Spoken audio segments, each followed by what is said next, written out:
Det er Jacob. Hej Philip.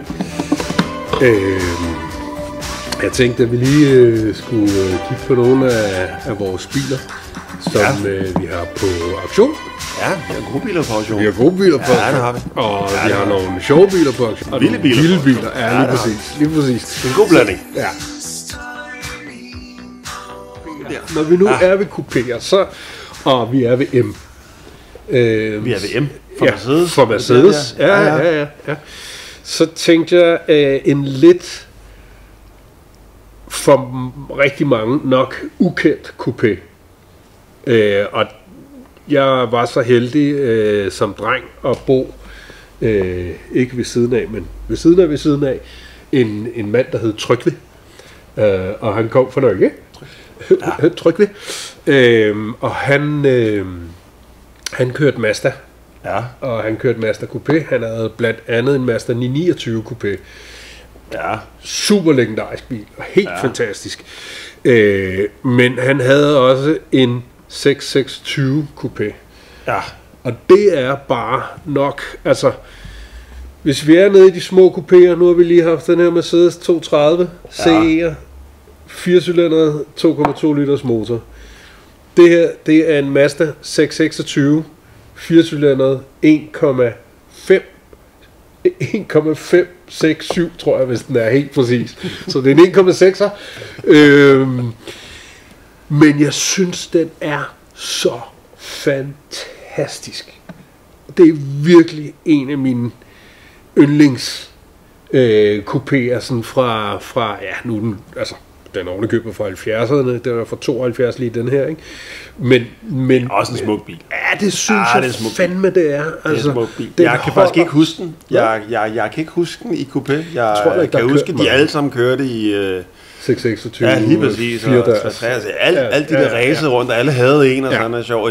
Og de kørte jo bare, men jeg kan faktisk ikke huske den i coupéen, men det er bare en flot bil. Det er en super fin bil. Ja, det er en super fin bil, og det er jo på ingen måde en racerbil, og det er jo igen det der, som vi har talt om før, ikke? Altså, have sådan en der, den har heller ikke B-stolper. Rulle vinduerne ned, har det her store, åbne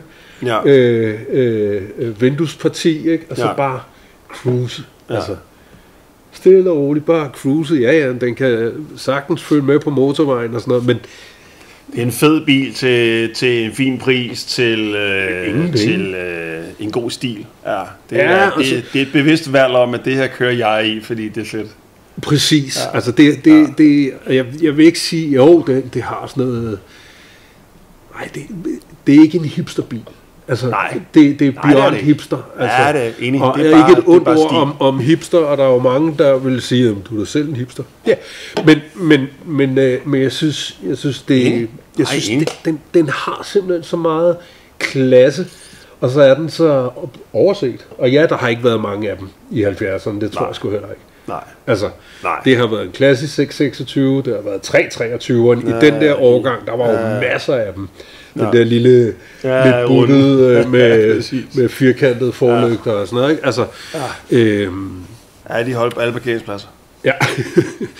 Og igen, den har kørt 129.000. Ja, også en fed farve til den. Det er en super lækker farve. Ja, det er en super lækker farve, og med gråt interiør i bilen. Den er også, det står også bare... du har en god pendant til det. Ja, det er det. Ja, det er fedt. Det er det. Og fælgene synes jeg er fine. Altså, nu havde jeg en Golf Mark 1'er før, der var lidt sænket og havde nogle lidt sjove fælge på og sådan noget. Og hvis det var mig, der skulle have den der, så tror jeg ville gøre det samme. Jeg ved godt, at der er mange... Nu er der sikkert mange... Bare noget til den bil der. Det kan den, og fordi det er den der type stålfælg, ikke? Ja, og med sådan en relativt dyb kant. Ja, lige præcis. Det er ikke bare en stålfælg. Nej.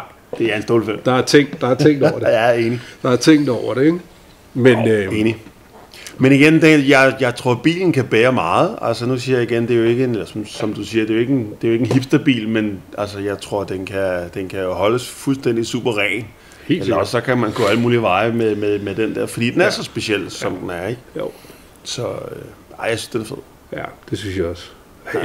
Jeg elsker håndtagene, de der kromhåndtag, hvor man lige skubber ind under, ikke? Og det må man jo åbenbart ikke med i dag. Men jeg synes, der er så mange gode ting med den her bil. Ja, den er fin. Det er den.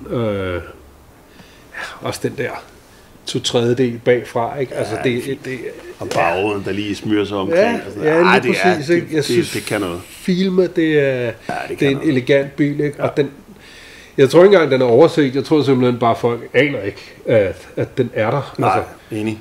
Andet end de nørdede Mazda-folk, ikke? De er jo godt klar over, hvad det der er, ikke? Ja. Men altså, da jeg så den, der kom jeg direkte tilbage til Kløkkersvej, ikke? Og ind til Tryg ved at bare tænke, yes, for pokker, den her er da fuldstændig glemt, mand. Der er også en god blanding af krom kofanger og krom lister. Ikke for meget, bare lige nok til, at det giver den noget klasse og noget stil og nogle... det er sgu lækkert. Det synes jeg. Ja, det er lækkert. Det synes jeg. Og 129.000, ikke? Det er ingenting. Den skal bare passes, holdes pænt. Jeg tror også, de kører forever, de biler der. Det tror jeg også. Generelt japanerbiler, de har det jo med for bare... den årgang der kører det bare. Der kører det. Jeg tror, det værste, det er rusten. Men den er også stort set rustfri. Den har haft noget i venstre bagskærm. Det er fikset nu. Slæbet, grundet... slæbet og lakeret. Så den står super flot nu. Men det er også en bil, enten så kører den lidt sommer og hygger sig lidt og kan køre i forever, eller også så på et tidspunkt så renommerer man den, fordi det bliver sådan et investeringsobjekt, hvor man synes, det er specielt og sjovt og sådan noget, ikke? Så det er... Ja. Den har inde i kabinen, der har den på højre B-stolpe. Der ved jeg ikke, der er nogen, der har været i på losseren Plantorama eller et eller andet. Jeg har været på lossepladsen med en rive eller sådan noget, og så er de simpelthen ramt.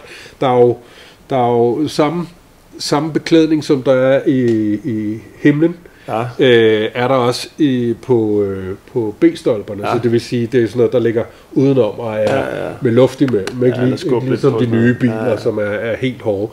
Og så er der simpelthen en, der lige har... Så der er lillemor skal i gang med nål og tråd, eller en eller anden form for lappeløsning, der helt sikkert ned til en eller anden sadelmager vil helt klart kunne klare det. Men det er basically det med den bil der. Ja, det er fint. Kører og starter, og bare en cool klassiker. Hvis man vil være unik, og jeg bryder mig egentlig ikke om det ord, fordi det er så få biler, der er unikke, ikke? Altså, så skal man virkelig have en eller anden tailor-made bil, ikke? Hvor man har gået ind og sagt, men hvis man vil have en bil, man ikke ser overalt, så er det eddermame et rigtig, rigtig, rigtig godt bud. Jeg vil sige, hvis man tager mærkerne af den, så er der ingen, der aner, hvad der kommer kørende ud. Overhovedet ikke. Ja, det var sjovt. Overhovedet ikke. Så men det var bare lige, jeg havde lige de her 2 kupéer, jeg godt kunne tænke mig. De kan også noget at tale om, og de er lidt... Jeg ved faktisk ikke engang, hvad jeg helst vil have. Det er faktisk lige før jeg rører på den Mazda der. Men jeg er 100% på Mazdaen. Jeg har jo Mercedes, og jeg har haft en 230 CR, godt nok 123, og elsker den der 230 motor og sådan noget, ikke? Men jeg tror simpelthen, fordi den er så speciel, den Mazda der, så er mit hjerte, det er virkelig på den. Hvis jeg skulle vælge. Ja. Og hvis man taler mere end lys og lidt JN turbo, og så...